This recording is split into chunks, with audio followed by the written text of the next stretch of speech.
Hello, everyone. Welcome to this week's edition of the Pittsburgh Sports Castle Podcast.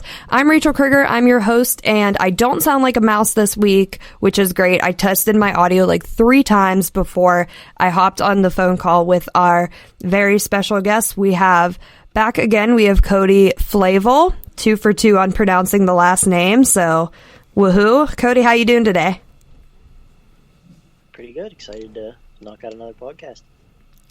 Yeah, I told Cody we were gonna, take a break for a week. I did a show Monday, Tuesday, Wednesday, and Thursday last week, all 4 separate podcasts. I was like, oh, I need a break. And then I saw the Steelers schedule came out, and I texted him, well, change of plans. We're gonna knock out another one. So we also have, for the first time, he's a new member of our Pittsburgh Sports Castle family. We have our friend Jack Schmitt. How are you, Jack?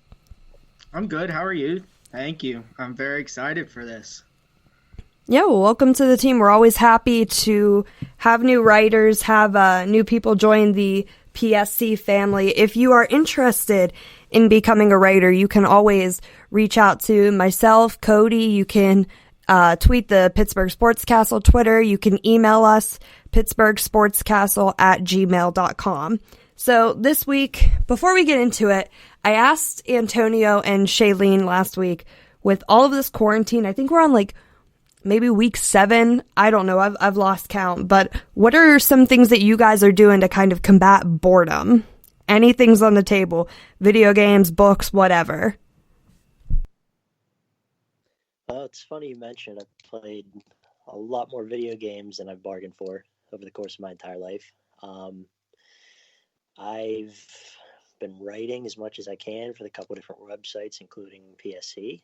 But really, now the golf's back. I've been doing a little bit of golfing. It's really just anything to pass the time. It's tough for everybody right now. Yeah, for sure. Go ahead. Sorry. Sorry. Yeah, and same thing for me. Just lots of video games, more than usual. I actually started to get a little bit of a schedule going before I actually went back to work today. But I was walking in the morning, trying to do things outside just to get some fresh air instead of just sitting inside. It was horrible. It started to get to me. But now that I'm back to work, I'm just back to my normal thing now. Yeah, well, definitely stay safe out there now that you're going back to work. I have a couple video games, not a lot. I'm kind of nerdy when it comes to my video games, so I've been doing a lot of that Animal Crossing game, though, and it's super addicting and fun. Although, I was telling my mom the other day, I love playing a video game where I have to pay bills to a guy, even though I do that already in real life. So, if anyone else is hooked on Animal Crossing, we're all just paying bills virtually, too. But this week on our podcast, we have a really, really cool lineup. We are going to be talking hockey for the first time on the Pittsburgh Sports Castle podcast. That's why I have Cody and Jack here for sure, because if you know me, you know hockey is not my strong suit. And I said that last week with baseball, too, and kind of gave it to Shailene and Antonio, who did a fantastic job. And this week, we're going to talk a little bit about hockey. But first, we're going to talk about that Pittsburgh Steelers schedule that dropped. I'm not going to go down all of the games, but there are definitely some ones to keep your eyes peeled for. Week 1 will start on Monday, September 14th. So we're starting off on a Monday night game, and then the last game of the regular season will be January 3rd. Oh my gosh, 2021. It's crazy to even put those numbers together. Preseason doesn't have it does have a start date. The other games, there's a couple that don't have a start date, but preseason games will start on August 6th, it says. So, without further ado, guys, let's talk about opponents. Who is the toughest, in your opinion, on this Pittsburgh Steelers schedule? I know a lot of people are saying that it's a relatively easy schedule. Pittsburgh was kind of in the middle of the pack, so that's not too far-fetched to say that it's a little easier. So, guys, what do you think? Who's the toughest opponent and why? Well, I think this year, and every year, the Ravens are always going to be a tough team to play against. Especially when you consider how good they've gotten defensively. They made a really nice crop of draft picks. And obviously Lamar Jackson was, if one of the top players in the league last year, if not the best. But realistically, I mean, you can look at the schedule. There's a couple tough teams, like the Cowboys and the Bills stand out. But as you said, Rach, I mean, it is a relatively easy schedule compared to what they've had to deal with in the past couple of years. And I think, really, to be honest, the Ravens are probably going to be one of the tougher opponents. I mean, they always play the Steelers well, especially when you look at, the type of situation they're going to be in with, trying to contain Lamar Jackson. And they actually didn't do a terrible job of it last year. They were actually one of the teams that did do a good job of containing him. And obviously, he's going to be one of their bigger tests this year. So. Yeah, I was going to say the same thing, Cody. Ravens, the way they played last year, you're going to expect the same thing from them this year. We did get Chris Wormley, so, I mean, hopefully he could help us out with maybe how their play style is, with the way they are. But other than the Ravens, I mean, that's probably their biggest competitor, in my opinion. Yeah, for sure. I mean, the Ravens are the Ravens. Lamar Jackson is fantastic. I'm excited to see what he does. Will he have a slump? Will he not have a slump? I think in terms of interesting points on the schedule too, I'm going to be intrigued to see a New York Giants team without Eli Manning. It's going to be kind of surreal, given how long he was in the league and how long, of course, he was with the New York Giants. So that's going to be very interesting. I think the Tennessee Titans are going to be a tough opponent as well. They have a rocking defense. They have great running backs. And I mean, Ryan Tannehill got better when he was in Tennessee, just putting that out there. So I'm excited to see what happens in that game when we go down to Nissan Stadium and take on the Tennessee Titans, but definitely an easier schedule than in past years for sure. The NFC group that the Steelers face this year is the NFC East with the Dallas Cowboys, New York Giants, Philadelphia Eagles, and I believe the Washington Redskins. So a nice group for the NFC for the Steelers to get, not one of the tougher groups. I would have been worried if they got the NFC South for a lot of different reasons that really aren't Tom Brady related. But let's talk about the talk of the town, Joe Burrow. The NFL draft, he was the big media frenzy. He was the talk of the town, the hype around the NFL. The Steelers will take on the Bengals November 15th at Heinz Field, and then December 21st at Paul Brown Stadium in Cincinnati. Jack, we've chatted, myself and Cody, about Joe Burrow before, so first and foremost, just give us your thoughts about him, what you think about him, what type of player that he is, and what you think he might do coming into the league.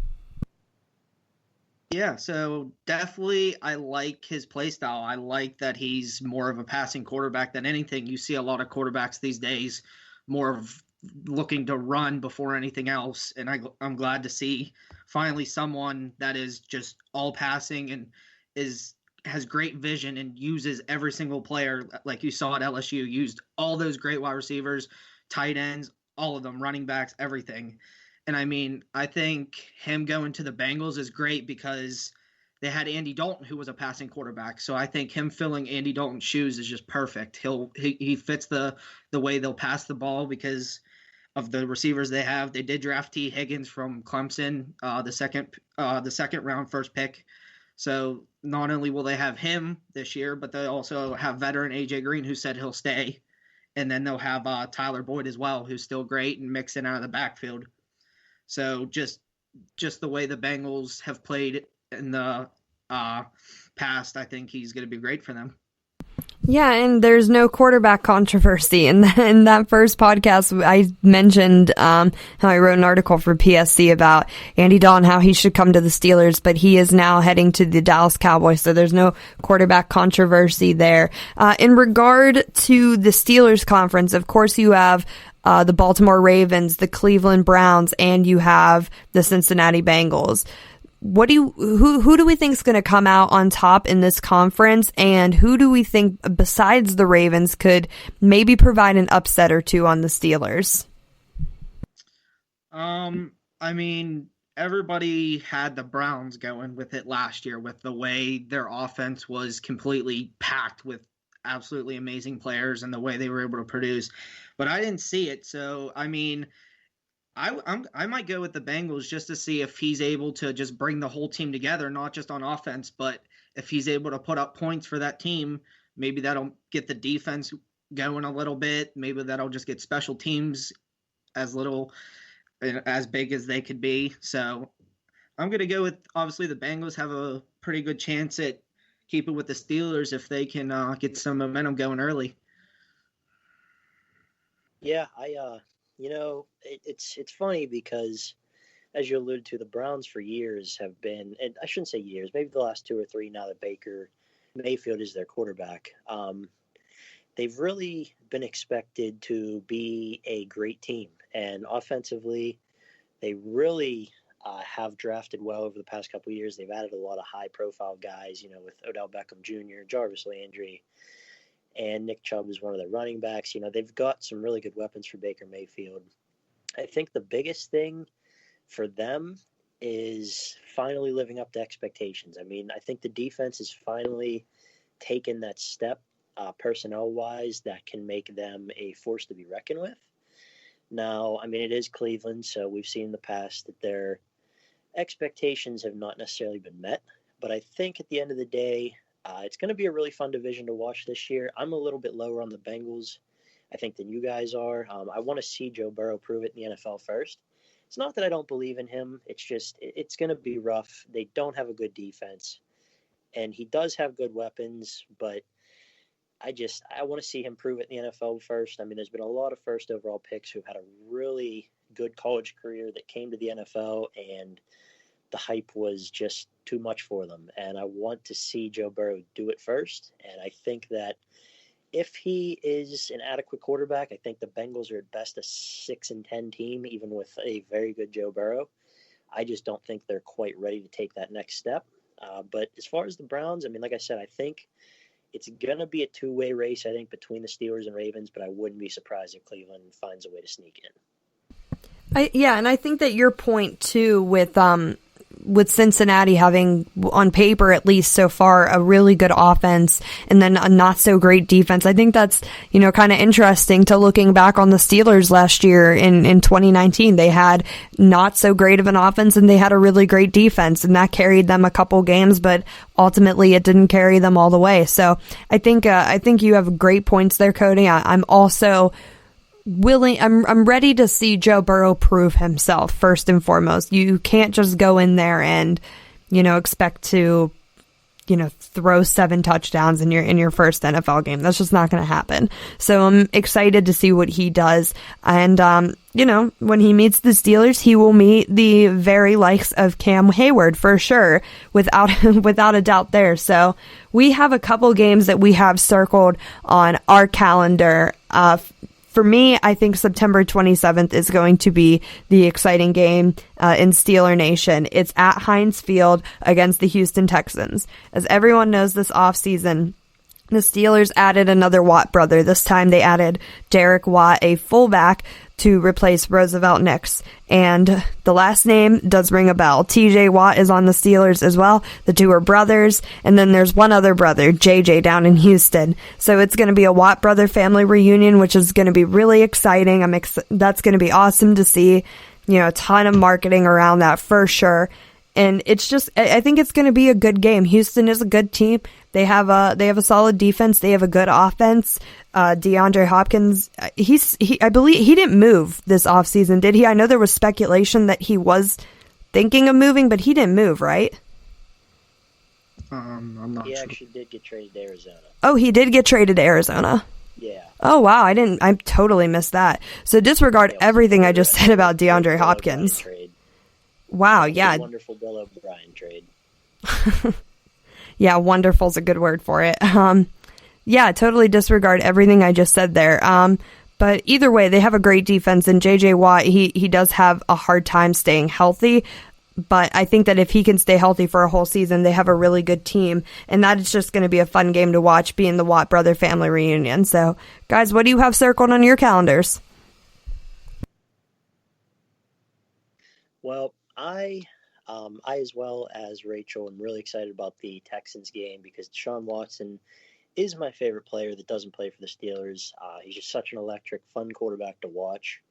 And I think he is among the future of the NFL quarterbacks, along with guys like Lamar Jackson and Patrick Mahomes. But I'm going to take a little different route here and say that I'm pretty excited for this game against the Cowboys. It's, anytime that you get a primetime television game against the Cowboys, which is pretty much any game the Cowboys play, which is kind of ridiculous because they are supposedly America's team but haven't done a thing worth, relevancy in a long time. But it is a lot of fun to watch. Dak Prescott's another guy who potentially could be the future of NFL quarterbacks. So just watching that matchup, I think, is going to be a lot of fun, and that's the game that, besides the Texans game, I'm most excited for. So for me, I'm excited to see the rematch of the Bills and the Steelers. So this year it is in Buffalo and week 14 instead of week 15, and it's the same time, 8:20 start at night. I'm excited to see that rematch. I mean, it didn't go as well for the Steelers last year with the situation we had, but I'm just excited to see both sides of the ball from both teams. Like just the way the Bills' offense is now. They added Stephon Diggs, along with who they have as well. Josh Allen, great quarterback. I think he's going to be better than he was last year. He was still he's still younger in the league, but I feel like adding this year is just going to be a lot better. So the Steelers are going to have a tough time with that Bills offense, and then their defense is insane too. Their secondary is great. Their linebackers are great. Just everything is great on that team. Not great, but you know what I mean. Like they're very good, very good. So Bills and Steelers week 14 is what I'm excited to see. Yeah, I'm really hoping that we're not dealing with Devlin Hodges by week 14, and that we'll have Ben Roethlisberger around to actually give us a chance against that defense. So yeah, that'll definitely be a fun one. And I mean, December, Buffalo in probably the snow, that's going to be a great, just made for television type of primetime game. So totally agree with you there. This is a fairly easy schedule, like we mentioned a little earlier.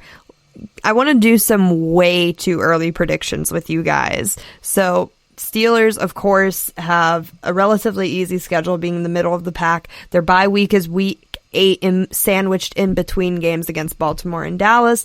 We talked about some of the tougher games. We talked about the games that we're excited to watch. What record are the Steelers going to have? What is going to be their placement in the AFC North? And will they make the playoffs?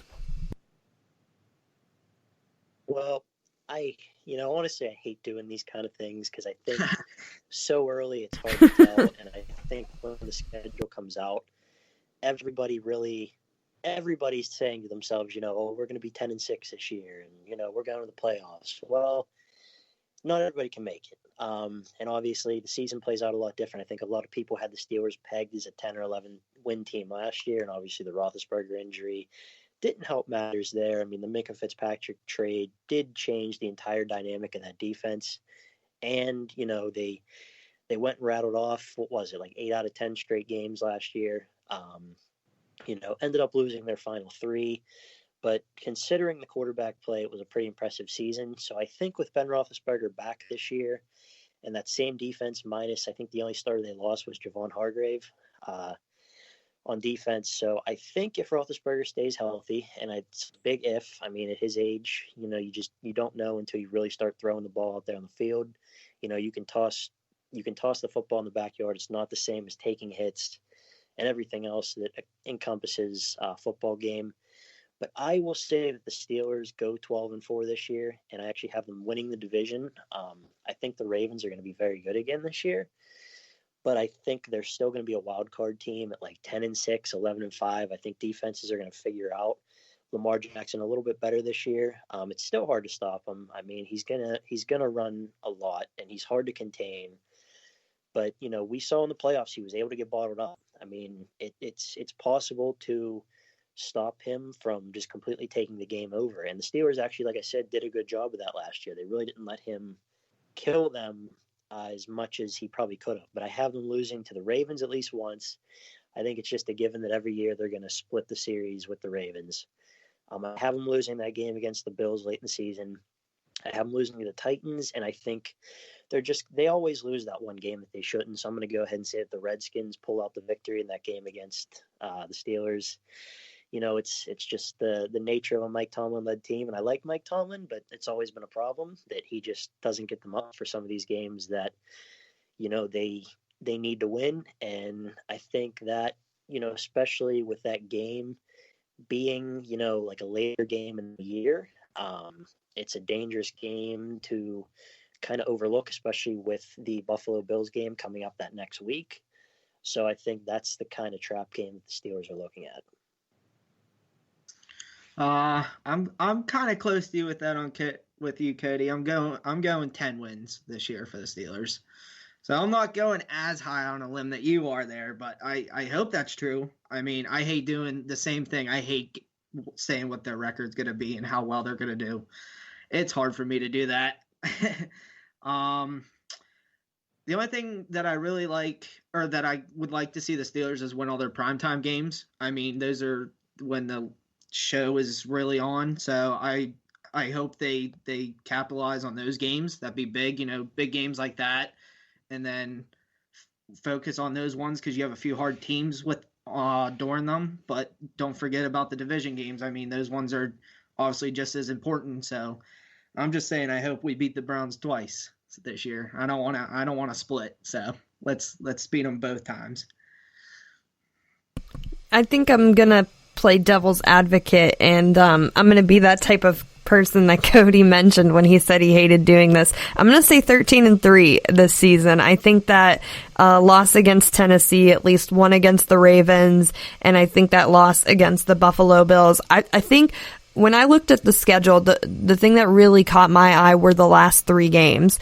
Cincinnati, Indianapolis, and the Cleveland Browns. I don't care what anyone says. Phillip Rivers going to the Indianapolis Colts ain't going to change my mind. They're not going to be some, incredible team because Phillip Rivers came from Los Angeles. So I think those last 3 games are going to be big if the Steelers can pull them off and win them. Big confidence boosters going into the playoffs. I think, Cody, you made a great point about the Ravens. I think teams are definitely going to figure out Lamar Jackson a little bit. He was, the talk of the town last year. Everyone is going to be studying him. Everybody's going to be trying to figure out how to take him down. Same with, of course, Patrick Mahomes down in Kansas City, but the Steelers don't have to worry about them until potentially the playoffs if both teams make it. So I'm going to go 13-3, play a little bit of devil's advocate in the sense of maybe overhyping or whatnot, but I think that, there is definitely that one game that the Steelers do slip, so I could see a 12-14 season or even 11 wins, but I think I'm going to go with 13-3. So any final thoughts on the schedule or about the Pittsburgh Steelers, guys? Yeah, I mean, I like I said, I love Mike Tomlin. I'm actually a pretty big supporter of him. I know he's a very polarizing figure, I guess is the best word to use.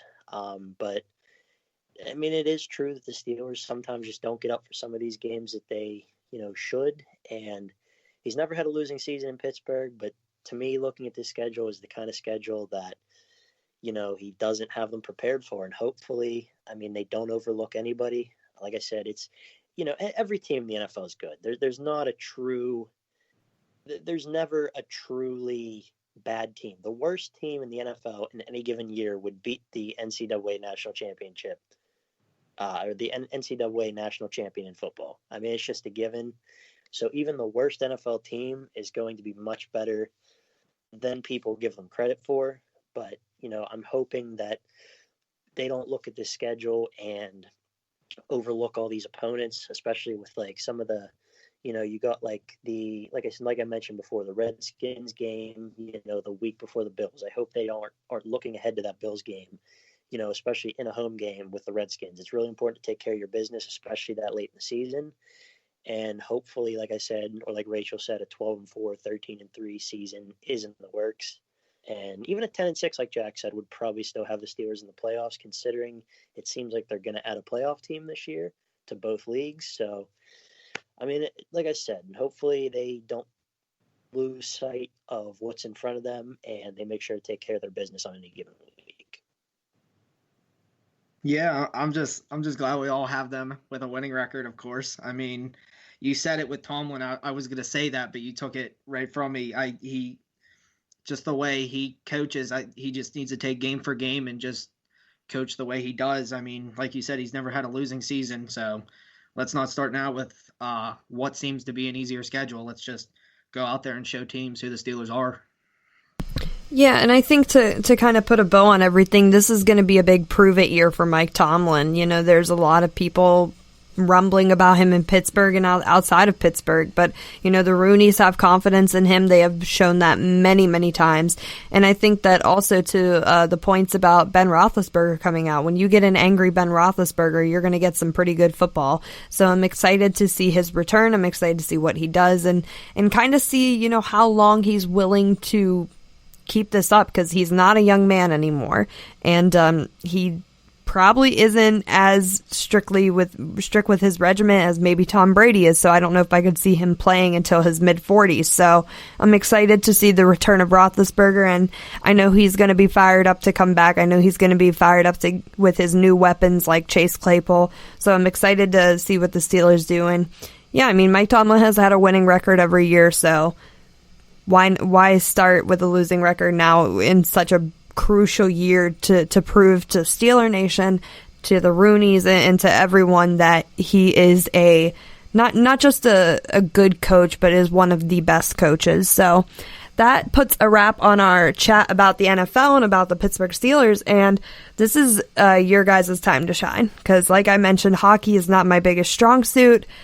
So we're going to talk about a little bit about hockey, and one of the things that you guys had brought up to me, I had said to Cody when, you know, trying to figure out hockey content, I said, it's been pretty radio silent since, you know, COVID-19 kind of put everything on halt. There's a lot of chatter from MLB. There's a ton of chatter from MLS and the NWSL, but there's really, and there's some from the NBA, but there's really not a lot when it comes to hockey, or at least they're not as public about it. But one thing that was shared with me by Cody is a potential 24 team playoffs.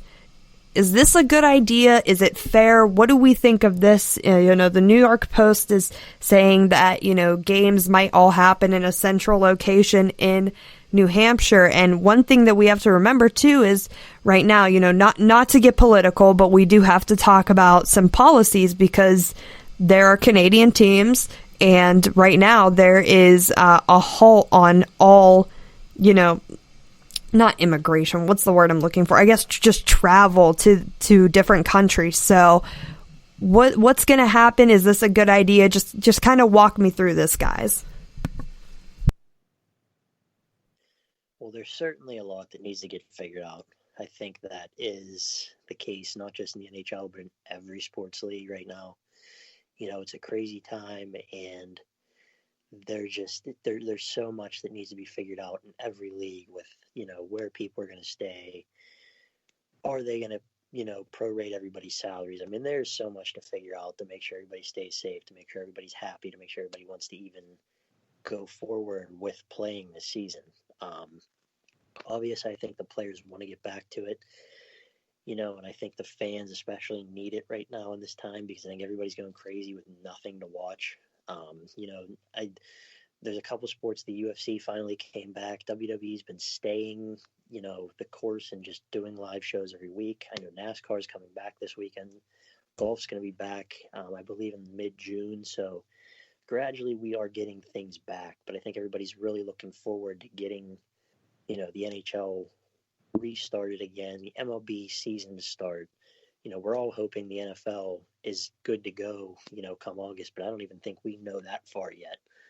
But as far as, you know, this idea, I like it.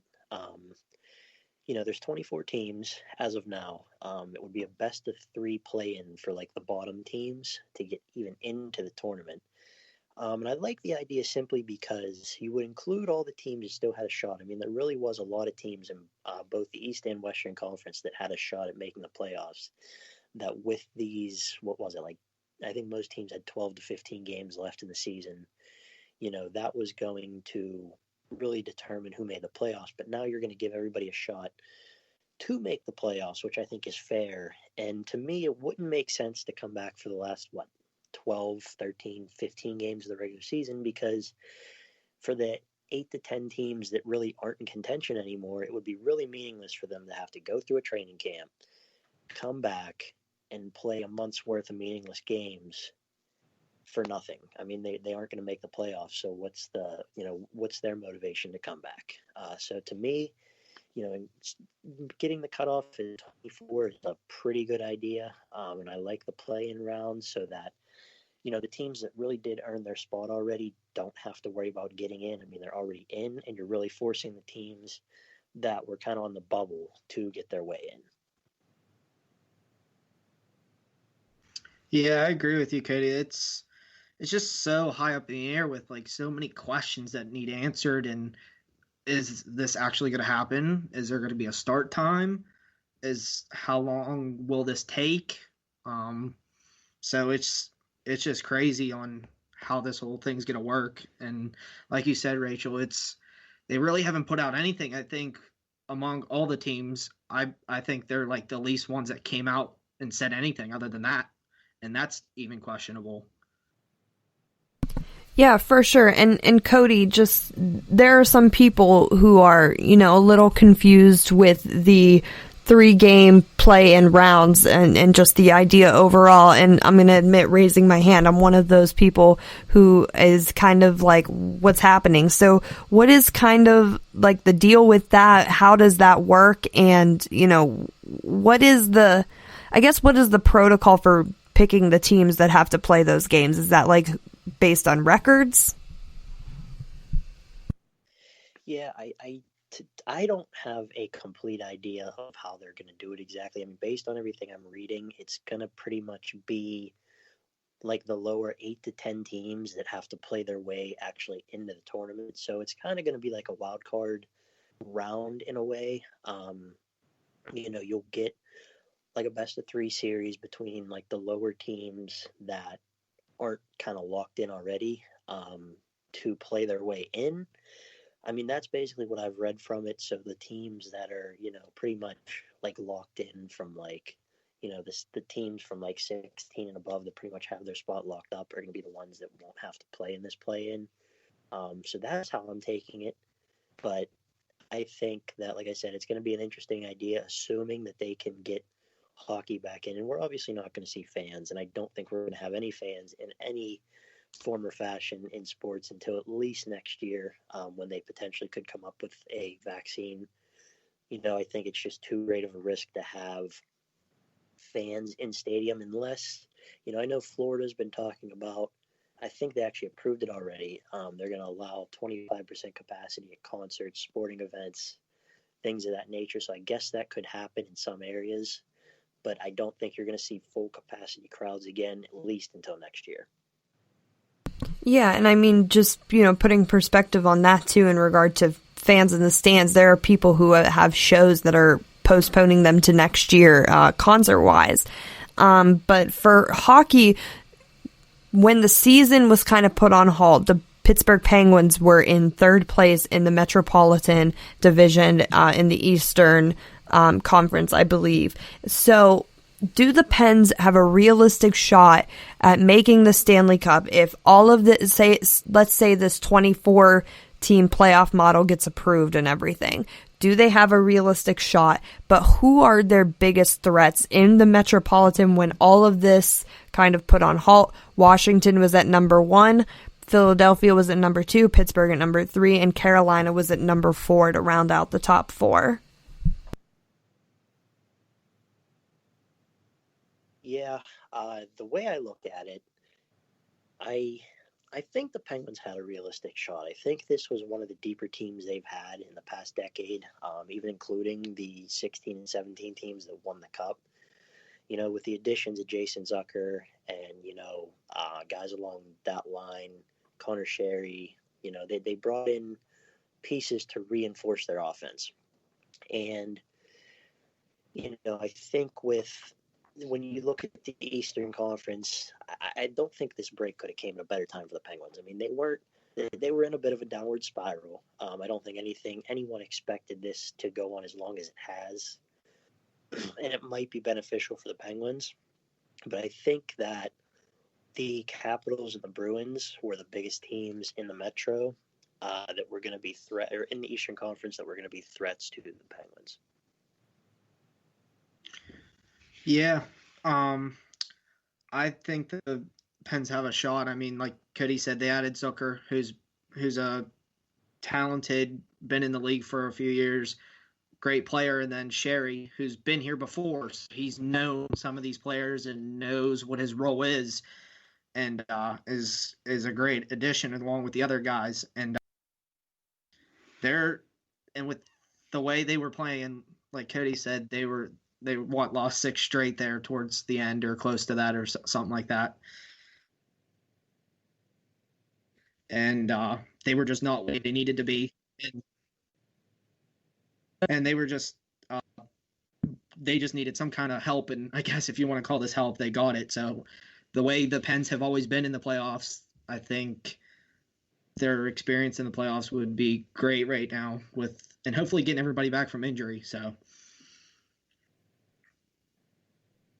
Yeah, and one question that I want to pose to you guys that isn't really like on our notes and whatnot is, there's a lot of talk with, I don't know what hockey's, I guess kind of group is called, but, in MLS, there is the MLS Players Association. And I'm going to assume that hockey has like a Players Association for, just, keeping track of things like, contracts and other stuff like that and have their representatives. But, in regard to sports coming back, there is talk, I know in the soccer world about having a second preseason for all of the teams. Now with hockey, they're so close to the playoffs. Do you think that having a little bit of a preseason would be good? Because, there's obviously, if you come back to sports like that in hockey, there's so many quick moves and you can turn like 360 in like 2 seconds and on your skates, and there's so much physical labor, I guess, going into it. So is it a good idea to have a little bit of a preseason, and how long do you think that should be? Because, like Cody said, it's kind of meaningless to go and play those 12 games, but having a preseason could be vital in regard to preventing injuries and just kind of like getting teams back into it on a physical stand. Yeah, they're going to have to. I mean, any sport, I think, that comes back, baseball's already talking about it. I mean, obviously, they didn't even finish spring training. But any sport, that stop and start, just it's not going to work well for the athletes. They have their, what am I looking for, routines. And to have it broken like this for as long as it has, there's a difference between being in shape and being in game shape. And I think they absolutely need to have another spring training or it'd be training camp in hockey, but yeah, you can't just throw the teams in like that, especially hockey, because they're on ice. I mean, some players can do things at their own house with, like, if they have a big enough yard, they can do some sprints or lifting. I mean, hockey players can do lifting at their house, but to put the skates on, it's kind of hard to do when you're quarantined unless you have your own ice rink at your house, I guess, somehow. But I mean, yeah, hockey's probably one of the most difficult to just throw back into because of ice. Hey, some of them have the money to have their own ice rink, that's for sure. But yeah, I didn't even think about that when posing the question, going from, doing a couple sprints in your backyard to going and performing on ice is definitely much harder of a transition than, somebody like a soccer player or a basketball player has to go through. But kind of going, back before my little impromptu question, Jake Gensel, he had that injury. He was out for a while. He would return if the playoffs would resume with this 24-team format. What kind of impact would he have for the Penguins, being a 40-goal scorer? Man, I shudder to think at the possibilities if he does come back. It's a really exciting proposition to think about. He's played so well with Sidney Crosby over the past couple of seasons, and he's blossomed into, like you said, a 40-goal scorer. I don't think anybody saw that coming. Everybody knew he was a talented player, but I mean, he has just been, a lights-out goal scorer for them, and especially after trading Phil Kessel. this past offseason. It was really nice to, know they had a winger in Jake Gensel who could score a lot of goals. He played very well with Crosby. And some argue that maybe he wouldn't be a 40-goal scorer without Sidney Crosby. I could probably put up 20 goals if I played with Sidney Crosby. That's realistically true. But I think at the same time, you recognize the Gensel does have talent. And besides from maybe Tarasenko and St. Louis, I don't think anybody else would benefit from getting a player back from injury more than the Penguins would with Gensel. Yeah. And look at what do you have, 20 goals, Cody, by the time he got injured in December? So, Yeah, I think he scored the 20th goal when he got hurt. Yeah, that's right. And look how many goals he had without Crosby, because Crosby was out for however many games. He was doing it without his partner in crime, I guess you could say. I mean, not without Crosby, but he's fine. He fits his team perfectly. He did his job while his line mate was out, and with his line mate in, he's something. He's great to watch. The way he's able to put the puck in the net is just absolutely amazing. So I think Sid would also like to have him back for sure, even though Sid is, Sidney Crosby. But I'm sure having a winger like that you can actually trust and make little to none for mistakes is probably just a great feeling for Sid too, to get him back. I think what impresses me the most about Jake Gensel on an outsider's point of view is when you have a team of Sidney Crosby, arguably the best player in the NHL right now and maybe in the last 5-10 years, and you have a player like Evgeny Malkin, and you've had a lot of, goalkeeper controversy and whatnot, and to still have your name be brought up and be talked about is pretty darn special when there's so much other stuff and figures on this team. So I think that's really impressive. I think he's a very talented player, a young player. He's only going to grow as time continues and as he forms stronger bonds with Sidney Crosby and these other players on the Penguins. And of course, all of these players have to have great bonds with their goalie as well.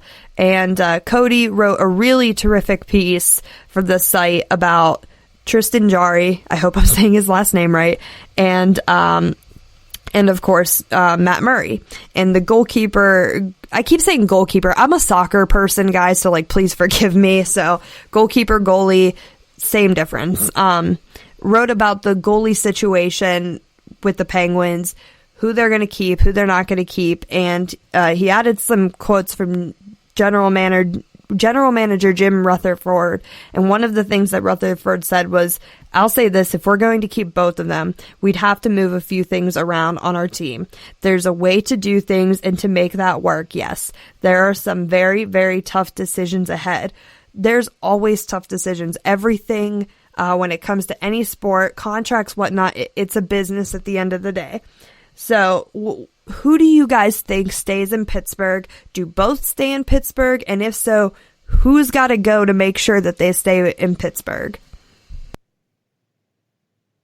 Well, as I wrote in the article, if you didn't get the opportunity to read, I think that Tristan Jarry is going to be the one who ends up staying in Pittsburgh. And I'm a big Murray guy. I mean, he rose up through the ranks. He played really well in the AHL. He surpassed Jarry on the depth chart because Jarry's always been seen as the heir apparent to Marc-Andre Fleury.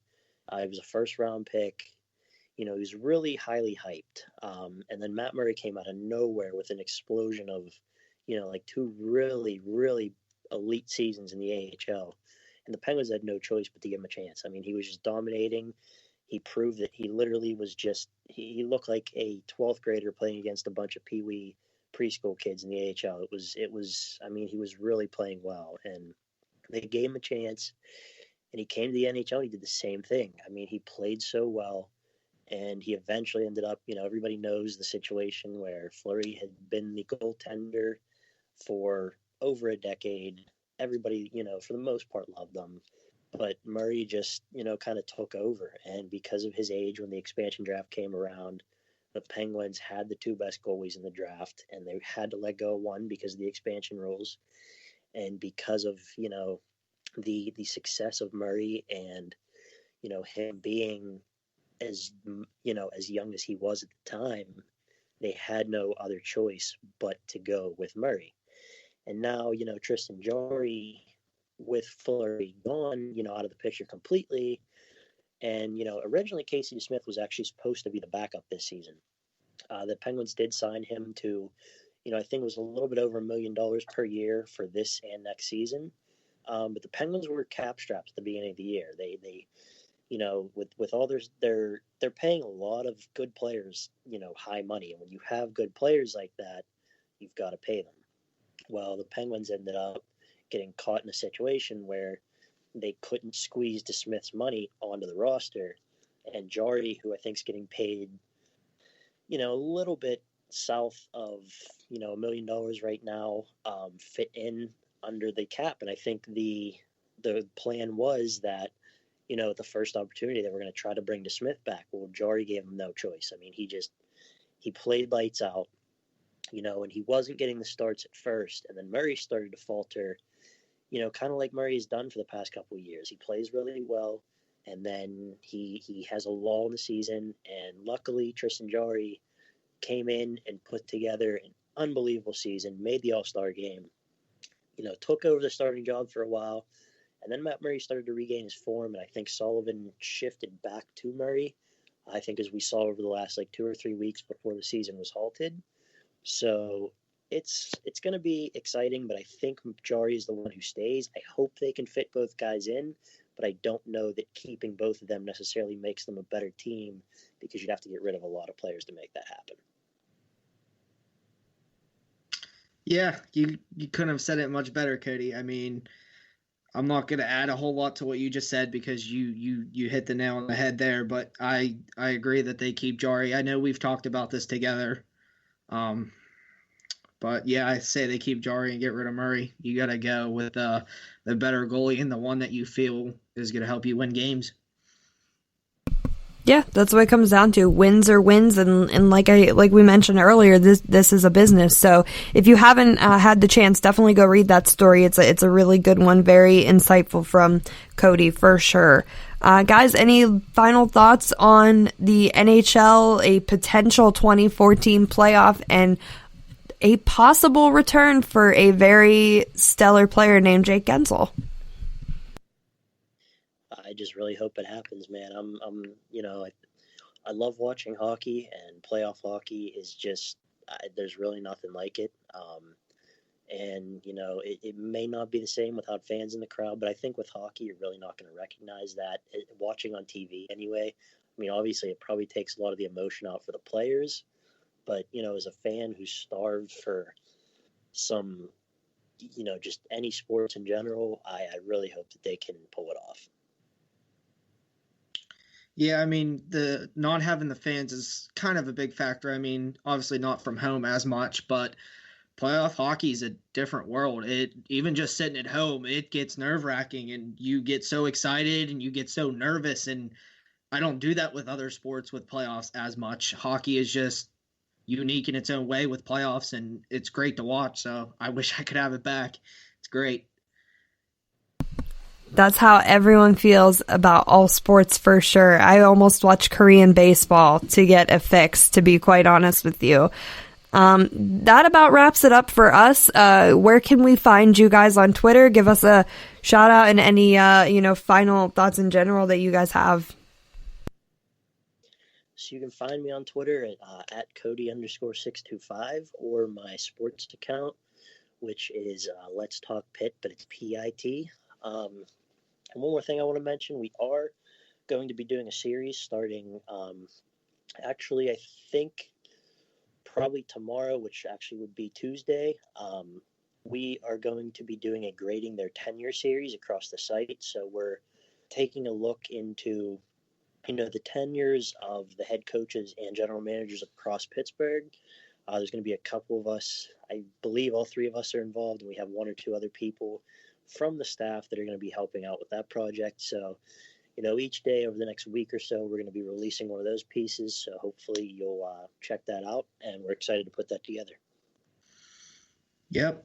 Same thing. Yeah, I'm added to this group. So excited to be here. I do have my first post coming up soon with this tenure thing of the head coaches and GMs. So hopefully I didn't do too bad. So and you can find my Twitter at Jack Schmitt 9. So go ahead and give me a follow if you could.